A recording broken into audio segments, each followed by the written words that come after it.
В эти выходные на 37-м километре Намского тракта перевернулся легковой автомобиль. Сигнал о происшествии поступил в минувшую субботу днем. Немедленно на место аварии выехала бригада скорой помощи и автопатруль ДПС. Но, к сожалению, врачи уже ничем не могли помочь участнику аварии. Установлено, что 33-летний водитель автомобиля Toyota Corona Premio, двигаясь из Намцев в Якутск, не справился с управлением и съехал в кювет.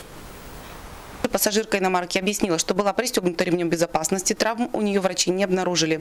Водитель Toyota Corona Premio не был пристегнут. На 37-м километре Намского тракта мужчина не справился с управлением, и машина в считанные секунды вылетела с дороги и перевернулась.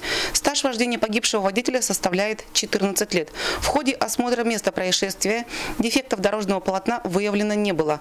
На данный момент дело передано в следственные органы. Напомним автомобилистам, что при выборе скорости движения нужно исходить из возможности видеть и понимать дорожную обстановку, знаки, светофоры, действия других водителей и пешеходов, своевременно принимать правильные решения и успевать реагировать на постоянно меняющуюся ситуацию.